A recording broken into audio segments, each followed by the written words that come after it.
کله چې درته اچانک یو حاجت در پیښ شي او ته غواړې چې په څو ورځو کې دننه زما دا حاجت پوره شي یا په څه مشکل کې راګیر شي او ته غواړې چې الله پاک ماله د دې مشکل نه نجات راکړي نو د هغې دپاره درته زه 2 رکعته د حاجت مونځ طریقه ښیم انشاءالله په داسې طریقې سره که تاسو دا مونځ وکړو الله پاک به ستاسو هر حاجت پوره کړي او که په څه مشکل کې راګیر شوي نو الله پاک به تاسو د دغه مشکل نه نجات درکړي واکه د رشتې د وجې نه پریشانه یې یا د نوکرۍ د وجې نه پریشانه یې کاروبار د وجې نه پریشانه یې یا د اولاد د وجې نه پریشانه یې اولاد مو نشته یا اولاد مو شته خو فرمانبرداره نه دي دا ټول حاجتونه دي په دې کې چې ستاسو هر قسمه حاجت وي الله پاک به ستاسو دغه حاجت پوره کوي یا په تاسو باندې څه حادثې راغلي مصیبتونه در باندې راغلي بیمارۍ در باندې راغلي او تاسو دا مونځ وکړلو نو الله پاک به تاسو له دغه مشکل نه نجات درکړي بالکل اسانه طریقې ده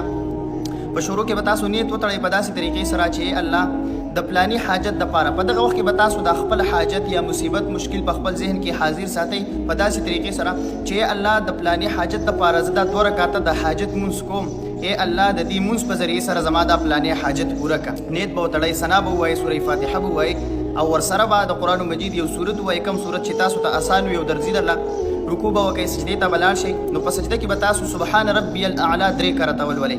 کله چې تاسو سبحان ربي الاعلی 3 کرته ولوستو نو د دې نه پس به تاسو د قرآن مجید دا یو آیت کم چې تاسو ته په سکرین باندې ښکاري او ویې مې درته هم اعوذ بالله من الشیطان الرجیم بسم الله الرحمن الرحیم لا اله الا انت سبحانك اني كنت من الظالمين دا به تاسو یو څلوېښت پیري وایي یعنی 41 مرتبه به تاسو په دغه سجده کې دا آیت ولولئ نو په دویمه سجده کې به هم تاسو بالکل دغه طریقه وکئ څرنګه چې تاسو په دې اوله سجده کې کړې وه یعنی اول به 3 پیري سبحان ربي الاعلی وایي او بیا به د قرآن مجید دغه یو آیت لا اله الا انت سبحانك اني كنت من الظالمين 41 مرتبه ولولئ بیا به راپاسې تاسو دویم رکعت د دویم رکعت به هم تاسو داسې وکئ څرنګه چې تاسو اول رکعت کړی سورې فاتحه به ووایئ ورسره به د قرآن مجید یو سورت ووایئ رکوع به وکئ سجده به وکئ په سجده کې به تاسو دغه طریقه کوئ سبحان ربي الاعلی به 3 پیري وایئ او بیا به د قرآن مجید دغه یو آیت 41 مرتبه ووایئ